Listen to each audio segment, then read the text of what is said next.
Di saat pulang, salah satu temenku itu diem di motor. Dia melihat ke atas, kan tadi jalannya melengkung gini. Dan aku posisi di sini. Ternyata di sini udah ada penjaga semua. Jadi berjejer-jejer gitu. Dan aku tanya dong, apanya yang rame ya gitu? Sepi kayak gitu. Rame kayak enek sing orang duwe endas, nggak ada yang punya kepala, nggak ada yang punya tangan kayak gitu. Nunjuk-nunjuk ke atas.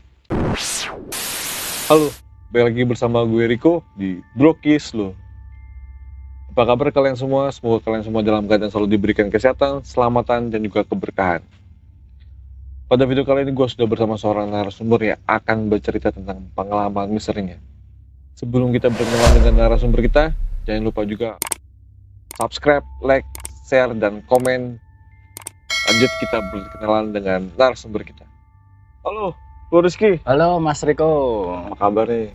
Baik, alhamdulillah. Thank you banget nih sudah mau datang kemari. Sama-sama. Lagi nyantai nih. Wah, nyantai aja Mas. Yes, mumpung lagi liburan gitu. Oh, kuliah atau kerja? Kuliah. Kuliah. Kebetulan ya masih kuliah. Ya, pulang kampung lah seperti biasa. Jadi, Bu Rizky ini akan bercerita tentang pengalamannya tentang acara-acara kelompok. Iya, di waktu SMA sih. SMA ya? Iya, itu aku masih ingat kejadian waktu 2018. Aku lagi SMA kelas 2. Jadi, buat Brokis nih, kita langsung masuk ke sesi Brokis, obrolan kisah misteri.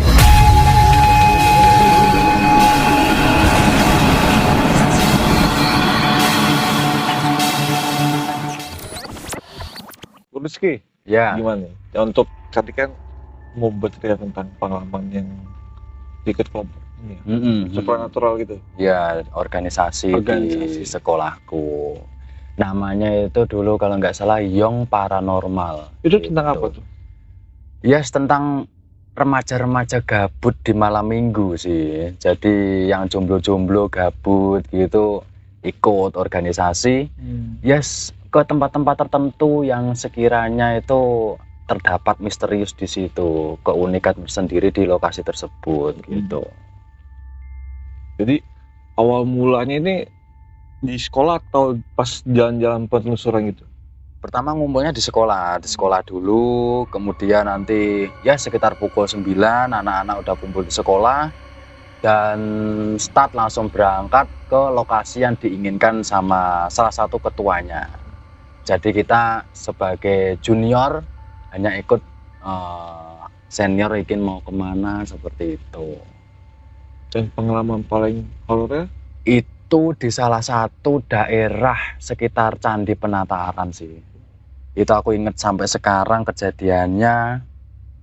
Yes, insya Allah detail lah aku cerita nanti.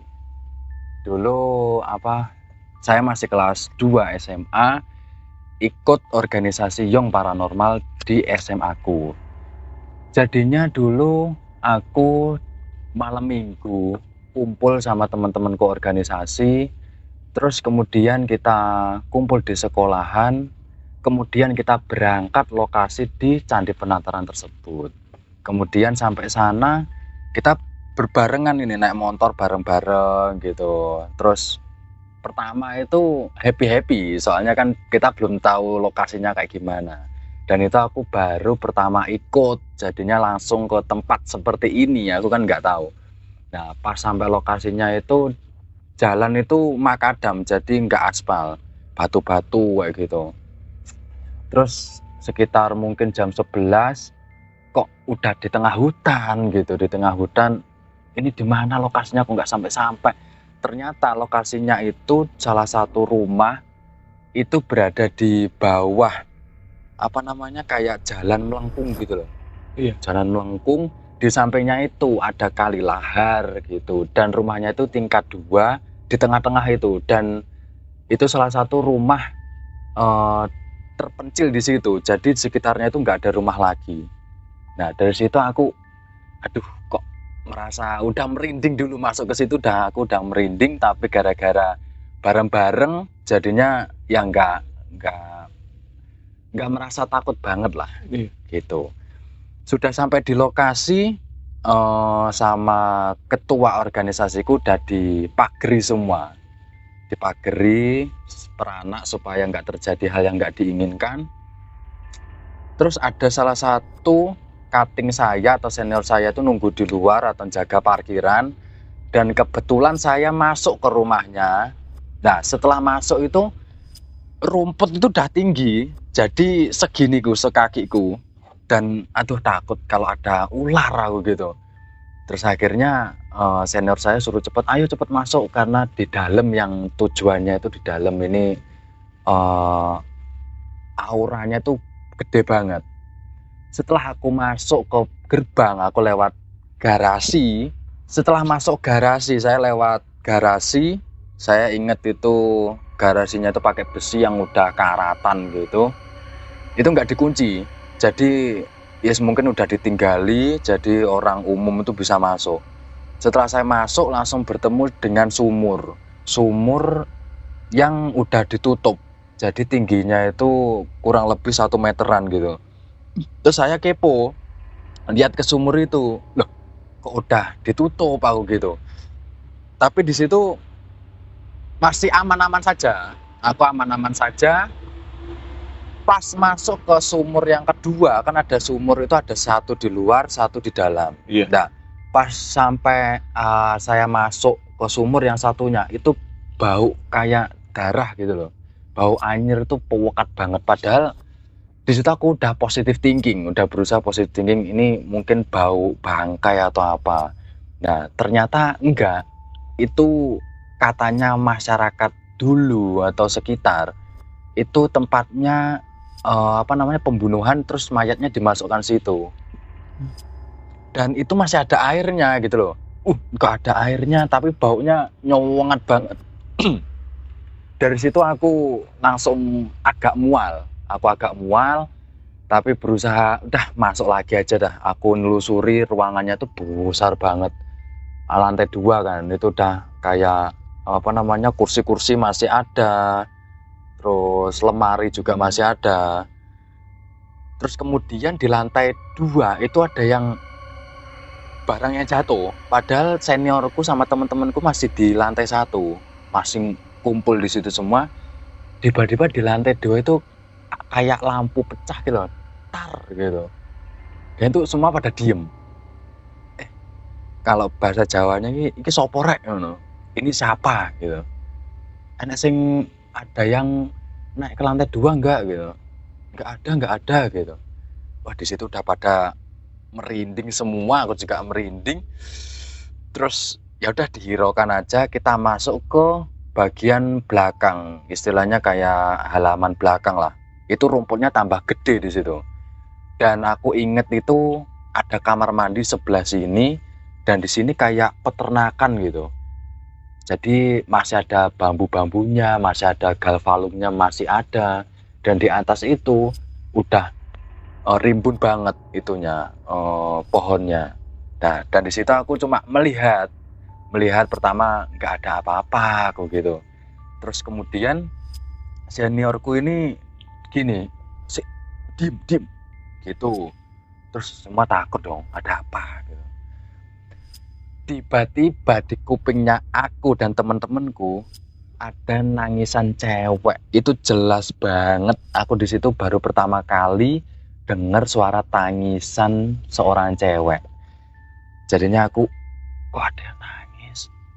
Aku lihat belakang temanku, aku sama temanku, ada yang nangis ya. Oh, ada yang nangis gitu. Duh. Di situ aku udah lemes. Terus sama seniorku itu dipanggilkan. Ininya sosok yang nangis ini dipanggilkan, dia minta apa maunya kok nangis kayak gitu. Dan di situ aku udah positive thinking lagi, aku nggak pengen ngelamun, aku nggak pengen kesurupan intinya gitu. Berarti ini ada mediumisasi atau ada teman ada tempat ada seorang yang buat dimediumisasi gitu? Ada temanku, salah satu yang ya dia juga bisa, dia juga mau dimasukin lah. Iya. Biar bisa komunikasi sama ini Teman-teman. Ya, sama teman-temanku ini. Jadinya seniorku itu nyuruh salah satu cutting atau temennya untuk meditasi, untuk dimasukin ini tadi, setannya yang nangis ini tadi. Iya. Itu aku tunggu sambil melihat-lihat, siapa tahu melihat ada yang janggal di situ. Terus sambil nunggu ini temanku naik ke atas melihat tadi ada yang jatuh apa. Pas temanku mau naik ke atas pelan-pelan, kursi atau apa kayu gitu terlempar keluar dong. Ada yang lempar keluar. Lempar keluar, jatuh di bawah. Jadi Gede. pas Itu ukurannya besar atau kecil? kecil, Oh. tapi jelas banget jatuhnya di depan aku. Aku kira temanku yang lempar. Jangan bercanda gitu. Aku nggak ngelempar. Ya terus siapa?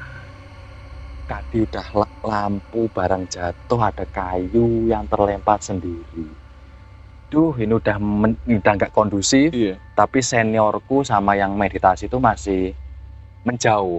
Jadi nggak menghiraukan tadi ada masalah apa di tempatku gitu. Kemudian temanku masuk ke atas, melihat kondisi, memfoto-foto, dokumentasi, yaitu video. Soalnya terkadang itu kalau di foto sekarang atau di video sekarang tuh nggak ada. Nanti kalau sudah keesokan harinya dilihat lagi, baru ada. Dan itu nanti dulu. Jadi aku ceritakan pas saat itu sudah dimasukkan meditasi yang setannya ini tadi. Ternyata dia bilang gini, anakku dipaten, kayak gitu. Sambil merintih kesakitan gitu, kayak kehilangan sosok ya seorang anak gitu. Jadi ini cewek. Dan ini yang dibuat mediumisasi cowok atau cewek? Cowok. Tapi yang suaranya yang masuk cewek ya. Dan suaranya kayak perempuan. Kayak perempuan. Di situ anak-anak yang kayak aku, junior yang baru ini terheran-heran gitu loh. Iya. Kok bisa gitu, cowok tapi suaranya cewek. Dari situ aku mendengarkan apa yang dia bicarakan kan. Terus akhirnya dia bilang seperti itu tadi. Jadi intinya dia nangis itu karena dia mencari anaknya. Anaknya dibunuh sama dulu tahun berapa pembantaian itu dibunuh, dibuanglah ke kali lahar yang ada di samping rumahnya ini tadi. Dan dia cerita banyak, dibunuhnya kayak gimana, keluarganya dilempar ke kali seperti apa, dia tahu. Dan dia adalah korban terakhir di situ. Jadi dia nyeritakan kayak wujudnya itu kayak gimana. Jadi matanya itu ketancep bambu. Jadi dia cerita, aku rak duwe motoku kecokrok bambu gitu. Dan di situ aku cuma bisa melihat dan ini kok semakin semakin menyeramkan gitu. Terus akhirnya si seniorku ini langsung pergi biar ngeluarkan si cewek ini tadi dari meditasinya. Terus setelah meditasi temanku ini bangun, kemudian nunjuk-nunjuk ke arah kamar mandi. Jadi mungkin belum keluar ya. Tiba-tiba dia naik gini, duding gini, nunjuk-nunjuk ke kamar mandi. Terus sontak semuanya tuh noleh ke kamar mandi dong. Ada rambut panjang dong. Di situ aku baru lihat itu, aku padahal nggak dibuka mata batinku, tapi aku lihat sendiri sosoknya. Itu jelas banget rambutnya panjang, noleh gini terus ngilang gini. Kayak longok gitu set. Balik lagi. Tapi yang kelihatan cuma rambutnya aja. Oh, bajunya. Enggak, cuma kepala sama rambut dia. Kepala gitu. Rambut nengkok gitu. Itu aku semua pada udah takut semua, lari ke depan. Iya. Lari ke depan. Aku cuma bisa pelan-pelan kan, gara-gara ketakutan aku tremor terus akhirnya setelah ditunjuk-tunjuk kan tadi ada penampakan itu, kemudian dia nunjuk lagi ke arah kamar mandi bagian bawah. Yang sisi sana sendiri, dia nunjuk itu, jumu'en kae gitu, ambilin itu gitu lah bahasa Indonesianya. Iya. Yang diambil? Yang diambil, terus akhirnya seniorku ini, apa? Men, duding apa? Gitu. Apa kamu nunjuk apa? Gitu. Jumu'en kae gitu, ambilin itu. Jadi seniorku itu langsung arah ditunjuknya yang temenku ini nunjuk. Terus akhirnya seniorku langsung datang ke situ, lihat, dia nyari, oh ternyata ada aura yang besar banget di tanah. Nah, kemudian dia udah baca doa, diambillah dari dalam tanah, gini, diambil. Aku kira batu biasa, ternyata akik, warnanya putih. Dan di situ aku baru tahu, kok bisa gitu loh. Mungkin dia menitipi akik ini, yang cewek tadi, untuk hadiah lah kasarannya ke seniorku ini, karena udah dikasih udah mendengarkan cerita masa lalunya, mungkin dikasihlah akik itu. Kemudian setelah diambil, dia bawalah ke teman-teman, ini batunya kayak gini, ini ceweknya ada di dalam sini, katanya gitu. Jadi batunya putih, terus dalamnya itu kayak ada hitam garis gitu. Nah, dari situ sudah, terus kemudian yang di atas ini teriak-teriak, temanku teriak-teriak nggak tahu kenapa. Terus seniorku langsung bergegas naik, nyelamatin lah, itu ada apa situasinya di lantai 2. Dari situ ternyata satu temanku kesurupan, kayak dia itu lagi kayak tegap gini loh, diem aja, tapi kayak dia bawa kayak parang gitu loh, senjata. Jadi dia cuma gini tok sambil gereng gitu, sambil kayak gitu. Ternyata dia dimasukin sosok yang paling petinggi lah kasarannya di situ. Dan seniorku nggak kuat sendiri ngelawan ini, ngeluarin sosok dari ini nggak kuat. Jadinya dulu tuh butuh orang 3 ngeluarin ini, si temenku yang kesurupan ini. Di situ udah badannya kaku, tetep kayak gini nganunya. Terus akhirnya setelah dikeluarkan dengan penuh tenaga, diboponglah temenku ini ke bawah. Itu masih 1 orang. Dan setelah sampai ke lantai 2 kan aku bingung, ini mau kemana lagi ya, nggak tahu. Terus ternyata disuruh keluar. Dan aku melihat ke ke tempat tadi, ke kamar mandi. Itu bambu dan pohon itu udah gerak-gerak sendiri. Jadinya aku noleh kayak ada apa gitu, kepo gitulah, penasaran ada apa lagi ya. Aku lihat ke atas, ke genteng, gerak-gerak sendiri dong pohonnya. Seret. Terus akhirnya aku bilang ke temanku, udah keluar aja yuk. Iya wes ya, keluar aja. Keluar bareng-bareng pelan-pelan. Pas mau sampai parkiran, yang jaga parkiran tuh udah muntah-muntah semua.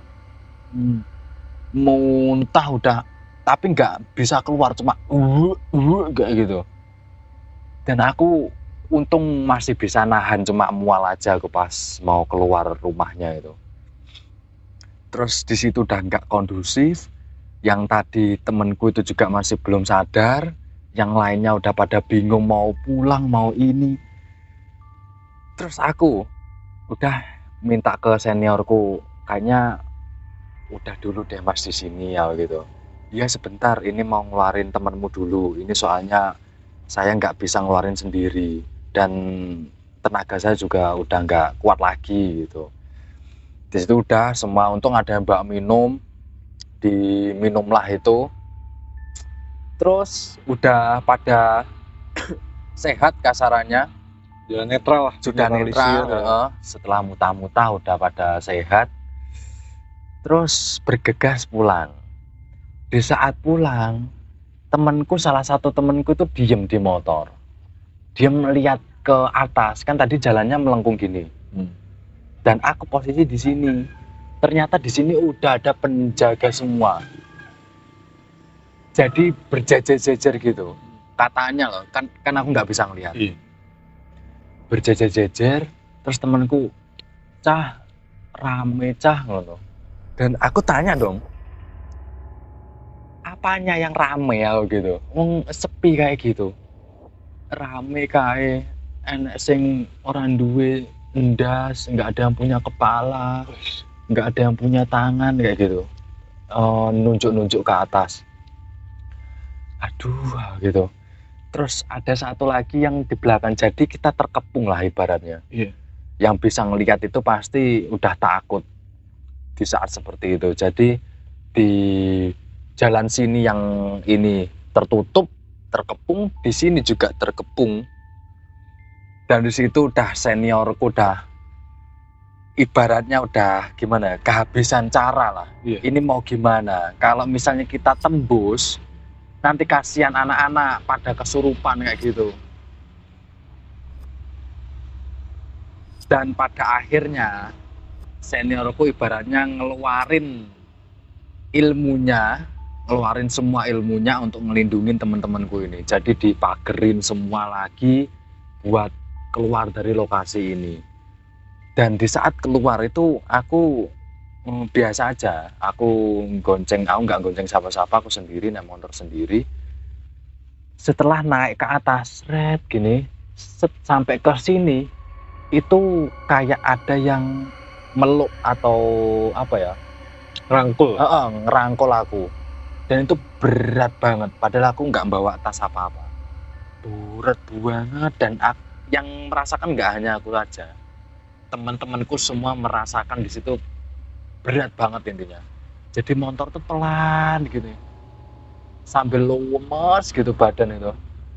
Nah, pas di saat udah setengah perjalanan keluar dari lokasi ini, muntah-muntah lagi di situ. Nggak kuat semuanya, aku juga masih mual-mual aja, seret. Terus akhirnya ada warga setempat melihat kayak petani gitu, atau yang bagian jaga wilayah mungkin, itu lewat. Ada apa ini kok rame-rame gitu? Iya.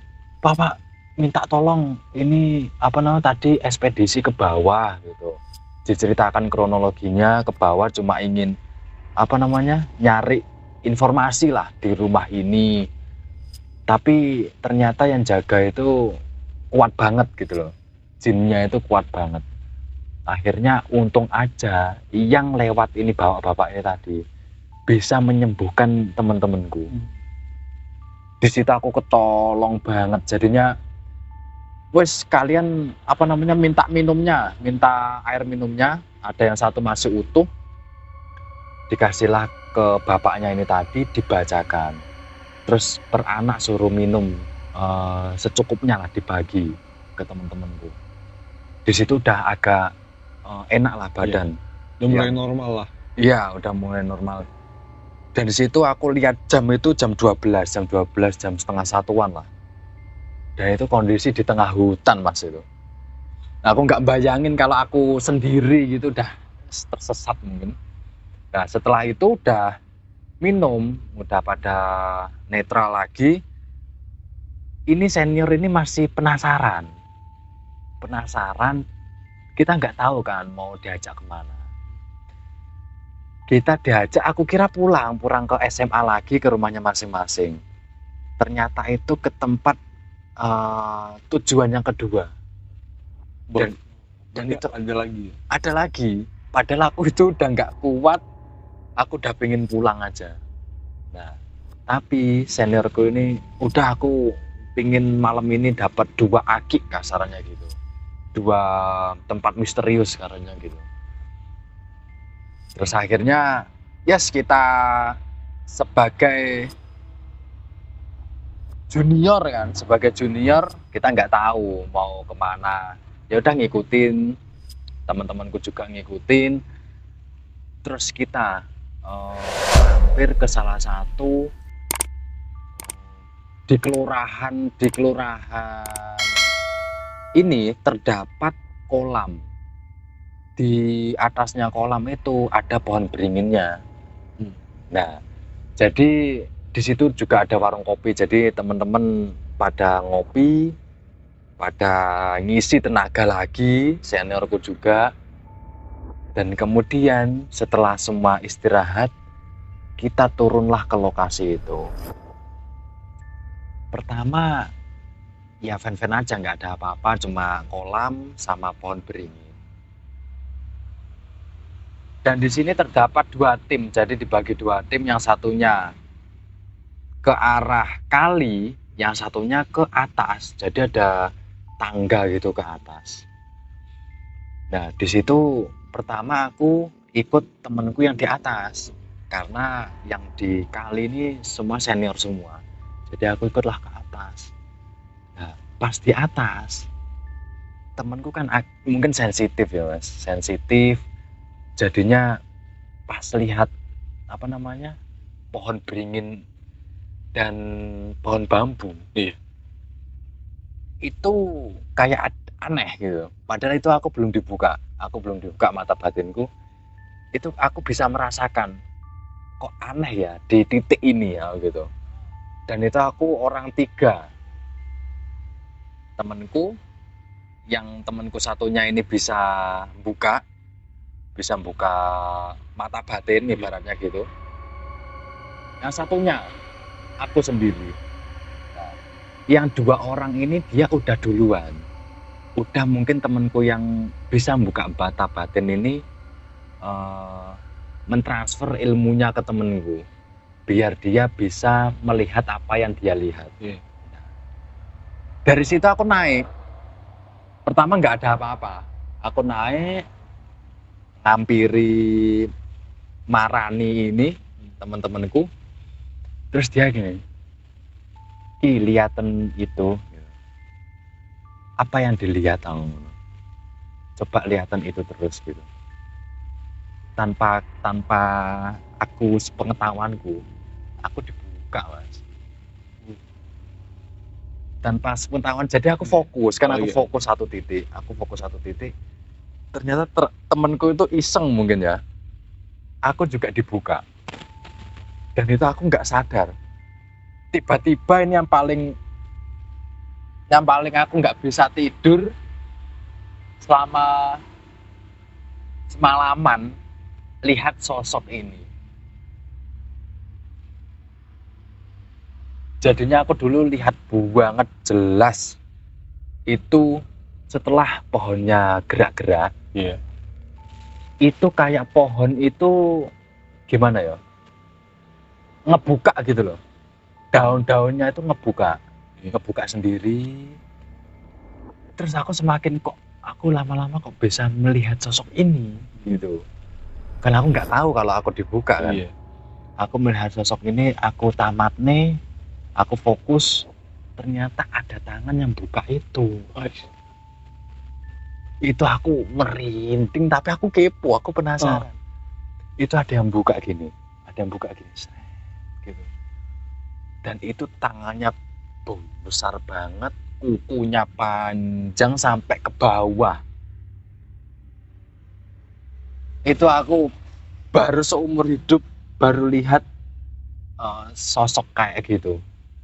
Di situ aku lemes, tapi kondisi aku penasaran, pingin lihat mukanya ibaratnya gitu. Itu aku udah nggak bisa berkata apa-apa ya. Aku hanya bisa, ini sosok apa aku gitu. Jadi orang 2 di depan ini cuma ngelamun lihat ini. Pas temenku pas sosok ini melihatkan wajahnya, itu langsung temenku teriak dong mas, langsung lari ke parkiran langsung kan. Dan kondisi mungkin aku dibuka setengah ya, jadinya aku cuma melihat tangannya aja, tangan sama mulutnya, lidahnya itu panjang banget, taringnya juga panjang, merah gitu, mungkin darah. Dan temanku mungkin lihat semuanya.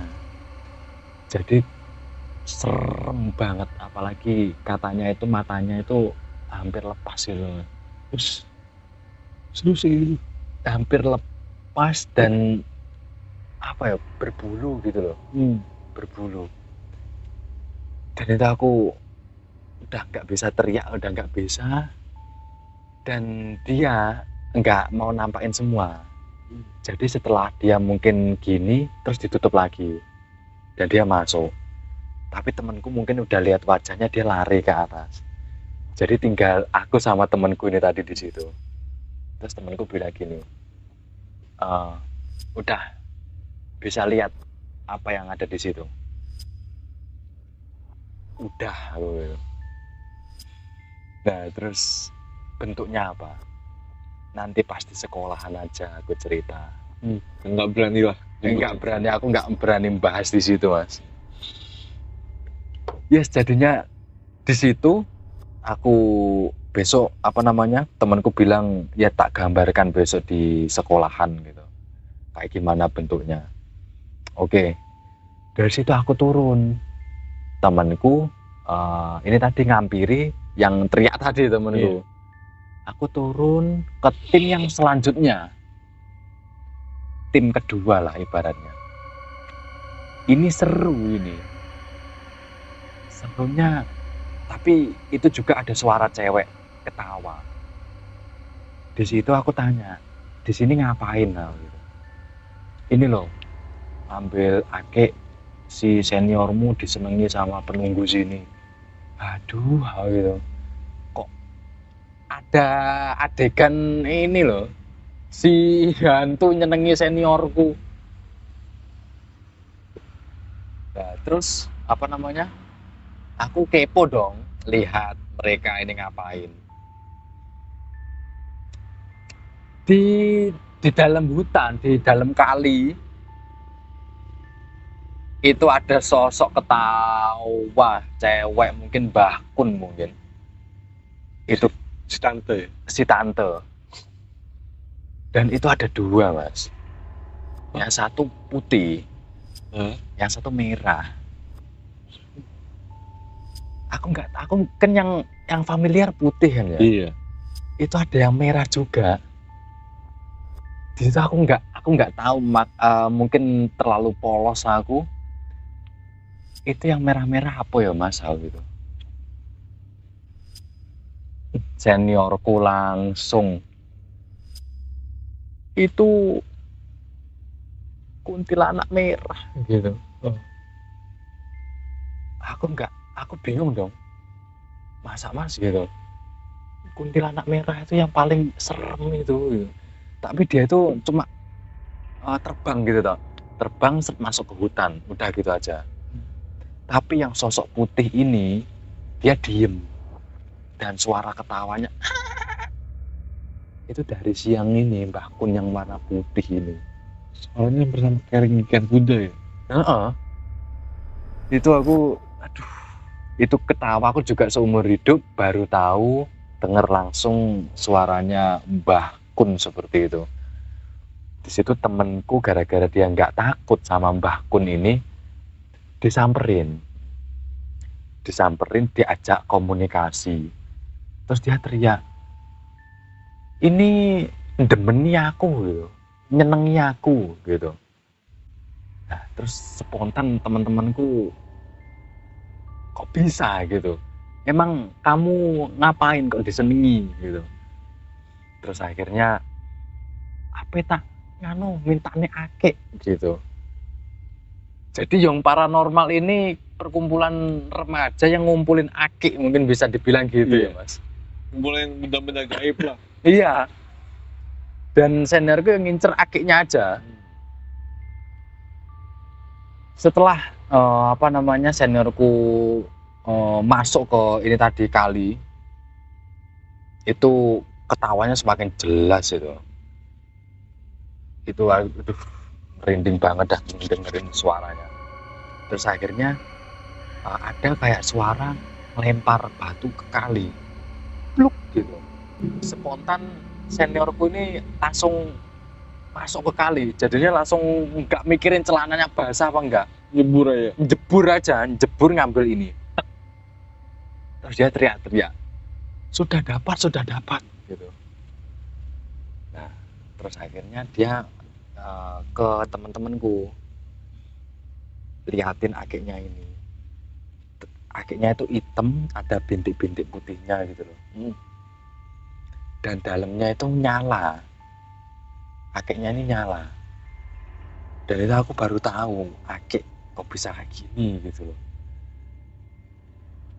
Dan setelah itu, udah kan, kita mau bergegas pulang. Sudah menemukan 2 akik, dan langsung dengar suara gamelan. Langsung itu spontan dengar suara gamelan, dan temanku yang jaga parkiran itu nanyain, kenapa Rek kok diem aja gitu. Lah yang aku sama teman-teman kan di bawah kan dengar suara gamelan, kita nanya balik, nggak denger kamu suara gamelan, ibaratnya gitu, nggak ada apa-apa di atas gitu. Nah terus semakin semua merinding, kok bisa di kolam yang sepi, nggak ada acara apa-apa di kawasan itu, ada gamelan dan ada yang nyinden. Seperti ada acara ya. Kayak karawitan gitu loh. Iya. Di situ semua pada diem dengerin. Tapi semakin didengerin kok semakin suaranya gede gitu loh Mas. Kayak semakin deket gitu ya. Terus diyakinkan lagi, ini jelas di bawah. Coba kamu ke bawah gitu. Temanku yang di parkiran langsung ke bawah. Denger juga, merinding juga. Loh, di atas nggak ada Rek, sumpah nggak ada apa-apa. Kok di sini kok ada? Udah kelihatannya ini kok kita waktunya pulang sih gitu. Waktunya pulang, ya semua pulang, seret. Bener sampai atas nggak ada apa-apa. Hening gitu, nggak ada apa-apa. Sudah kita memang disuruh pulang ini. Kita nggak diterima gitu. Kan horor toh Mas. Ada gamelan loh itu. Nggak ada son-sonan juga nggak ada. Akhirnya pulang. Nah, pas perjalanan pulang itu baik-baik saja kok, baik-baik saja, nggak ada apa-apa. Pas sampai masuk rumah itu kayak aku merasa aneh gitu loh. Merasa anehnya itu kok kayak ada yang ngikutin itu. Dan aku nyalakin semua lampu, tetap aja gelisah gitu loh Mas. Gelisah. Terus aku ngecek grup, disuruh wudu. Nah, jadi kan semuanya kayak gitu. Jadi nggak cuma aku aja. Jadi temen-temenku keikutin semua. Nah, pas itu disuruh wudu, aku wudu langsung. Aku udah bersih-bersih diri. Terus ada temenku ngechat, bales, jangan ngaca yo, jangan berdiri di depan kaca gitu. Terus aku, kenapa? Aku kan nggak tahu. Kenapa nggak boleh gitu. Terus pas aku sholat tahajud. Setelah tahajud, aku langsung berdiri di depan kaca. Aku menantang, ini ada apa gitu. Mencari satu bukti lah gitu. Kenapa nggak dibolehin gitu? Ada apa? Gitu. Ada apa? Terus akhirnya aku ngaca aja, diem. Aku redupin lampunya, lampu kamarku aku redupin. Pas aku redupin mungkin ada 3 menitan. 3 menit itu aku diem di situ liatin, fokus sama aku diriku sendiri. Ternyata ada sosok rambut gitu loh. Iya. Ada sosok rambut lurus gitu ke sini. Dan itu aku beneran aku soalnya kan ibu juga udah tidur, kondisi aku sendiri, Iya. dan aku kan nggak ada yang backingi gitu loh. Seniorku juga udah pulang, aku bingung harus ngapain. Terus aku istighfar terus istighfar, hilang gitu. Pertama nggak hilang. Aku lemes lagi. Ya Allah, kok diikutin sampai ke rumah aku gitu. Terus akhirnya aku merem lagi, aku baca yang aku mampu. Terus akhirnya aku melek, udah nggak ada. Terus aku gini melihat ke belakang, nggak ada aku gitu. Terus akhirnya tidur. Aku tidur, udah nggak ada apa-apa di saat aku tidur. Besoknya aku masuk masuk SMA pelajaran kasarnya gitu. Itu hari Senin, ya hari Senin. Teman-temanku yang ikut organisasi ini pas jam istirahat kumpul dan itu rame banget di musola. Dan aku diajak, ayo Ki, sini Ki. Kita lihat fotonya yang pas di rumah itu. Terus, oh iya kemarin kan si ini dokumentasi, video sama foto. Oh katanya ada, udah dilingkarin gitu. Aku lihat, pas istirahat aku lihat, dikirimin kan lewat WA. Ini foto-fotonya yang kita kemarin ke rumah gitu. Terus aku lihat, aku zoom. Banyak Mas. Di genteng, di pohon ada satu wajah. Di kamar mandi ada satu wajah. Di lantai 2 ada di jendela. Dan yang paling horor itu di sumurnya ini ada tangan. Pas di video. Di video gini lihat kondisi ada tangan kayak gini keluar gitu loh. Tapi terus masuk cepat. Ada tangan kayak gini, tapi masuknya cepat dan itu tangannya hitam. Itu pertama nggak tahu. Pas aku slow motion ada. Jadinya itu jadi pas hari Senin itu semua pada merinding semua. Teman-temanku yang di kelas aku kasih tahu kok ada kayak gini gitu. Terus brightness-nya, cahayanya apa namanya? Dari fotonya ini aku cerahin lagi, jelas banget. Wajah-wajahnya itu aku masih inget banget gitu. Bentuk-bentuknya di situ sih. Itu aku sampai sekarang masih inget pokoknya itu. Lokasi itu dan foto-fotonya juga. Tapi pas di apa namanya? Tadi di kolam. Iya. Itu temenku kan janjeni mau gambarin. Iya. Dia gambar. Aku minta spidolnya dong digambar.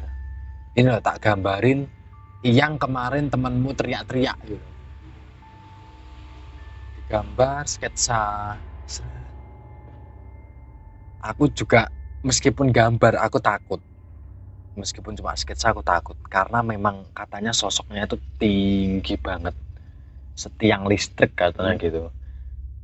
Dan tangan seperti yang aku lihat, jadi tangannya besar dan matanya itu keluar ke bawah gitu mau lepas.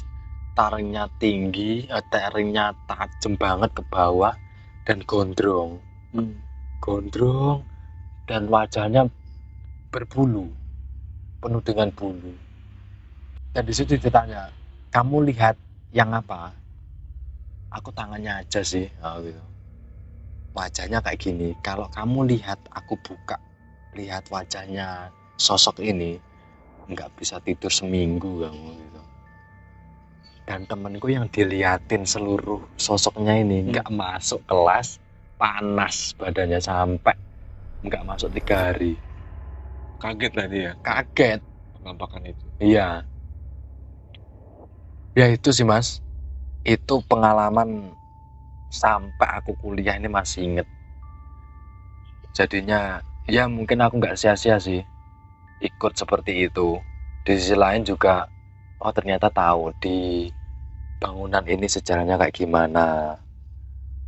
Kita harus sopan di tempat yang baru. Karena ada temenku ternyata itu yang membuat mutah-mutah itu, ternyata dia pipis sembarangan di situ. Jadinya marah. Ya buang kotoran sembarangan. Jadinya teman-teman kalau di tempat yang baru jaga sikap. Karena kita nggak tahu gitu loh. Kayak aku pribadi yang nggak bisa melihat, itu memang nggak ada apa-apa di situ.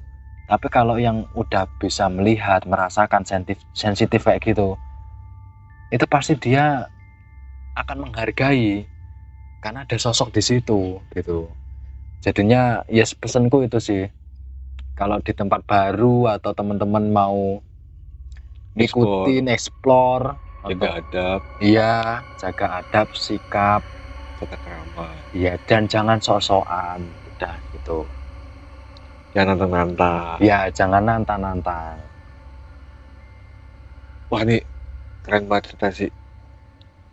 Sempet merinding tuh kan pas yang Rizky bilang yang buka pohon. Itu pohon bambu atau daun sih sebenarnya? Itu campur, ada pohon bambu, ada daun juga. Itu nggak tahu pohon apa. Itu tinggi pohonnya? Tinggi. Pohonnya tinggi. Coba kalau tangannya. Jadi pohonnya tuh gerak-gerak gitu loh. Kayak ada angin. Padahal di situ nggak ada angin gitu loh. Saat itu emang ini lah, ibaratnya ngap lah ya, gerah semua. Nggak ada udara sama sekali. Nggak ada angin lah. Iya, nggak ada angin.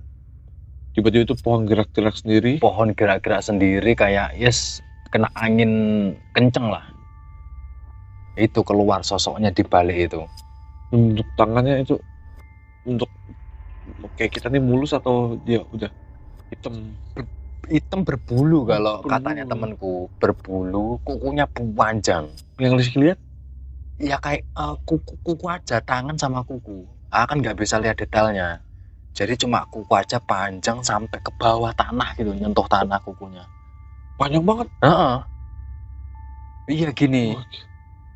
Jadi yes panjang, terus ada lidahnya itu loh. Lidahnya juga menjulur ke bawah, juga panjang. Itu yang aku bisa lihat, makanya aku ya mungkin kagetku biasa. Dan temanku yang melihat full ini, ya itu histeris gitu. Dan dari situ akhirnya Rizky merasa ada hal yang janggal ya, seperti yang ngikutin. Dan dicoba di rumah. Ngaca malam itu tengah malam atau jam berapa tuh kira-kira? Jam 2 itu aku pulang ke rumah itu. Jam 2 diri di ngaca. Iya. Melihat ke kaca ada rambut panjang. Itu rambut Rizky panjang atau pendek?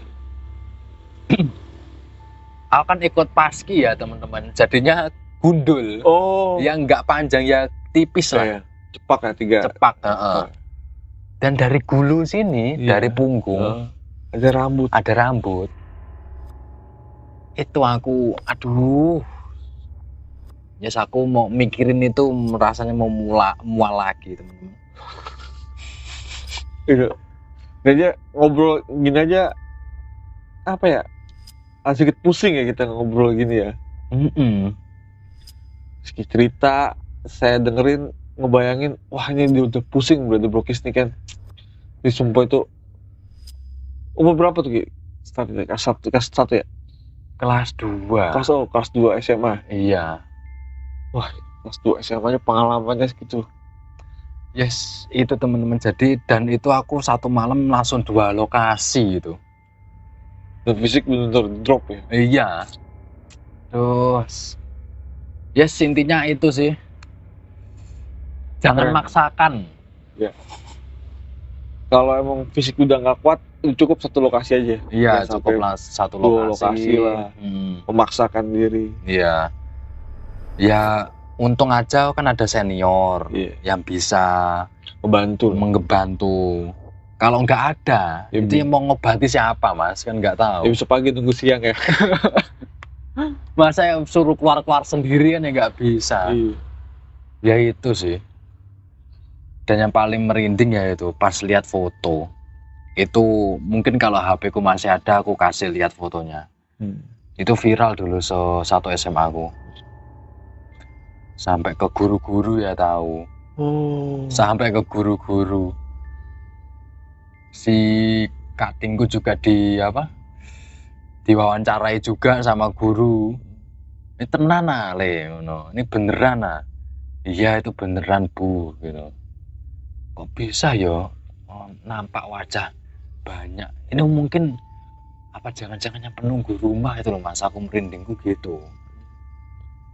Bisa kan nanti kan karena penunggu rumah yang tadi itu kan yang besar yang kayak bawa senjata itu kan. Akhirnya kan banyak teman-teman Rizky yang tadi muntah-muntah Iya. gitu kan.